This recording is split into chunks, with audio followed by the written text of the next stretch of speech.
जय हिंद दोस्तों, welcome to our YouTube अपना पीसीएस क्लासेस में। दोस्तों आज हम देखेंगे आई दृष्टि का वन लाइनर का सेकंड पार्ट देखेंगे। फर्स्ट पार्ट हमने कंप्लीट कर रखा है, तो चलिए, थोड़ा उसमें आवाज़ की दिक्कत है, तब सेकंड पार्ट में नहीं होगी। तो चलिए स्टार्ट करते हैं। केंद्र सरकार ने केंद्र शासित प्रदेश लद्दाख में कितने नए जिलों के गठन की घोषणा की? 5 नए जिलों का घोषणा किया है, जो जास्कर, द्रास, शाम, नुब्रा और चांगतांग है। बनारस हिंदू विश्वविद्यालय और किन अकादमी ने नेपाली भाषा और संस्कृति अध्ययन के लिए समझौता किया? नेपाल अकादमी। पीएम मोदी की अध्यक्षता में केंद्रीय मंत्रिमंडल ने किस योजना को मंजूरी दी? ये प्रधानमंत्री आवास योजना शहरी 2.2। प्रधानमंत्री आवास योजना शहरी कब शुरू हुआ था? जून 2015 में शुरू हुआ था। राष्ट्रीय महिला आयोग की अध्यक्ष सुश्री रेखा शर्मा ने किसका उद्घाटन किया? डिजिटल शक्ति केंद्र का उद्घाटन किया। डिजिटल शक्ति केंद्र का उद्देश्य क्या है? इसका उद्देश्य है महिलाओं के खिलाफ साइबर अपराधों के बारे में लोगों में जागरूकता बढ़ाना। ठीक है दोस्तों, आपदा जोखिम प्रबंधन के लिए बीमा समाधान को कार्यान्वित करने वाला देश का पहला राज्य कौन सा है? नागालैंड है। ठीक है, देश के 3 नए आपराधिक कानून के सुचारू कार्यान्वयन को सुनिश्चित करने के हेतु कौन से 4 ऐप शुरू किए गए? ई साक्ष्य, न्याय सेतु, न्याय श्रुति और ई समन। ठीक है दोस्तों, उत्तर प्रदेश के गोरखपुर से लेकर पश्चिम बंगाल तक 519 किलोमीटर लंबा कौन सा एक्सप्रेसवे बनाया जाएगा? गोरखपुर सिलीगुड़ी एक्सप्रेसवे। गोरखपुर सिलीगुड़ी एक्सप्रेसवे किन राज्यों से होकर गुजरेगा? ये 3 राज्यों से होकर गुजरेगा, उत्तर प्रदेश, बिहार और पश्चिम बंगाल। भारत की पहली भू-तापीय विद्युत परियोजना का निर्माण कार्य कहाँ प्रारंभ किया गया? ये उगा घाटी, लद्दाख में। केरल के वायनाड को भारतीय अंतरिक्ष अनुसंधान संगठन द्वारा वर्ष 2023 में तैयार किए गए भारत के भूस्खलन को एटलस में कौन सा स्थान मिला? 13वां स्थान मिला। और पहला किसको मिला? रुद्रप्रयाग को। राष्ट्रीय हिंदी विज्ञान सम्मेलन 2024 कहाँ आयोजित किया गया? ये भोपाल में आयोजित किया गया है। वर्ष 2024 में इसका मुख्य विषय क्या है? इसका मुख्य विषय है अमृतकाल में राष्ट्रीय वैज्ञानिक चेतना का उन्नयन। राष्ट्रपति भवन के दरबार हाल और अशोक हाल का नाम बदलकर क्या किया गया? ये किया गया है गणतंत्र मंडप और अशोक मंडप। भारत के 500वें सामुदायिक रेडियो स्टेशन का शुभारंभ कहाँ किया गया? ये आइजोल, मिजोरम में किया गया है।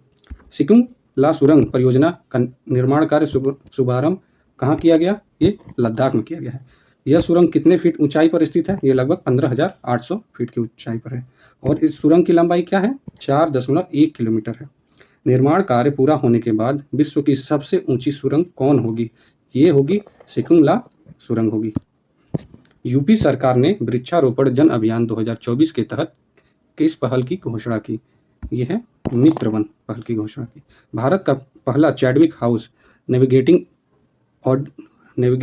ऑडिट हेरिटेज संग्रहालय का उद्घाटन कहाँ किया गया? ये शिमला, हिमाचल प्रदेश में।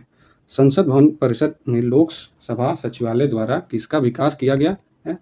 जहां प्रतिष्ठित भारतीय नेताओं एवं स्वतंत्रता सेनानियों की प्रतिमा स्थापित है। यह है प्रेरणा स्थल। केंद्र सरकार द्वारा डाकघर अधिनियम 2023 के प्रावधानों को कब लागू किया जाएगा? 18 जून 2024। उत्तर प्रदेश मंत्रिमंडल द्वारा उत्तर प्रदेश राज्य विश्वविद्यालय मुरादाबाद का पुनर्नामकरण किए जाने को मंजूरी प्रदान की गई। इस विश्वविद्यालय का नया नाम क्या होगा? गुरु जम्बेश्वर राज्य विश्वविद्यालय मुरादाबाद। 18वीं लोकसभा का प्रोटम स्पीकर किसे बनाया गया था? भर्तृहरि मेहता को। इंपॉर्टेंट है। और ऊपर वाला भी मुरादाबाद वाला भी गुरु जम्बेश्वर राज्य विश्वविद्यालय, यूपी स्पेशल में पूछा जा सकता है। किस राज्य केंद्र शासित प्रदेश ने उल्लास नव भारत साक्षरता कार्यक्रम के तहत पूर्ण कार्यात्मक साक्षरता हासिल की? ये कौन है? यूटी अपना लद्दाख है। उत्तर प्रदेश में पर्यावरण सुरक्षा के मद्देनजर बायो प्लास्टिक पार्क कहाँ निर्मित किया जाएगा? ये कुंभी गांव, लखीमपुर खीरी में। विश्व का पहला ओम आकार का मंदिर कहाँ निर्मित किया गया है? ये निर्मित किया गया है पाली, राजस्थान में। वर्ष 2024 में किस सत्याग्रह के 100वें वर्ष पूरे हुए? वैक्यूम सत्याग्रह। 18वीं लोकसभा की 543 सीटों पर कुल कितनी महिलाएं चुनी गई? 74 महिलाएं चुनी गई। ये 18वीं लोकसभा की। और 17वीं लोकसभा में आप देखेंगे उस समय 78 थी, जो अभी घटकर 74 हो गई हैं। ठीक है दोस्तों, ये ध्यान में रखेंगे आप। बरेठी सौर ऊर्जा परियोजना 630 मेगावाट की आधारशिला कहाँ रखी गई? ये छतरपुर, मध्य प्रदेश में। भारत की पहली बैटरी ऊर्जा भंडारक गीगा फैक्ट्री कहाँ स्थापित करने की घोषणा की गई? ये जम्मू कश्मीर में। किस राज्य की पुलिस ने digital platform Trinetra app 2.0 launch किया? ये है अपना उत्तर प्रदेश। भारत की पहली पानी के नीचे चलने वाली मेट्रो रेल सेवा का उद्घाटन कहाँ किया गया? ये कोलकाता में किया गया। 5 करोड़ आयुष्मान कार्ड जारी करने वाला देश का पहला राज्य कौन बना? ये फिर अपना उत्तर प्रदेश। रक्षा प्रौद्योगिकी के नवाचारों को प्रोत्साहन देने हेतु किस योजना को शुरू किया गया? आदिति योजना को।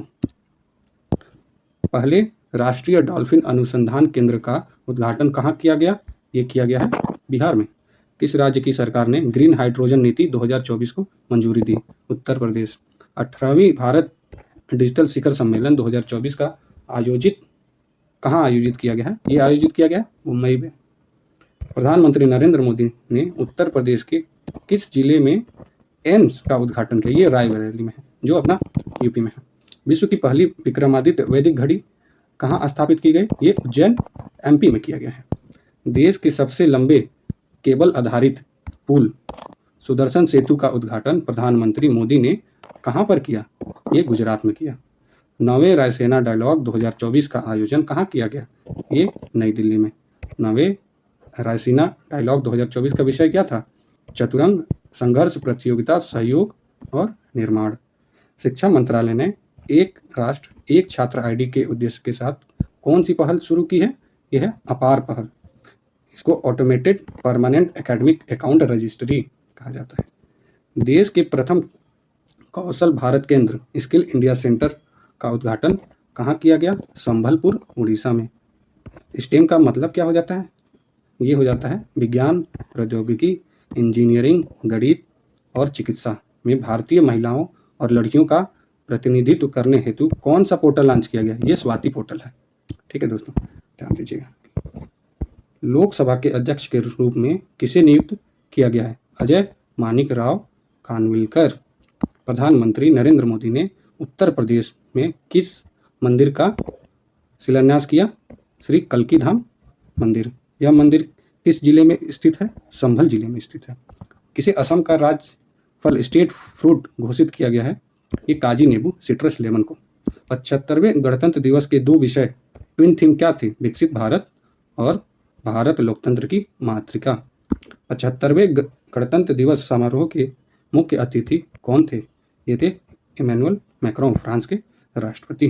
75वें गणतंत्र दिवस परेड के लिए सर्वश्रेष्ठ झांकी अवार्ड जजों के पैनल के मूल्यांकन के आधार पर किस राज्य की झांकी को दिया गया? ये उड़ीसा राज्य को दिया गया है। उड़ीसा की झांकी किस थीम पर आधारित थी? ये आधारित थी विकसित भारत में महिला सशक्तिकरण।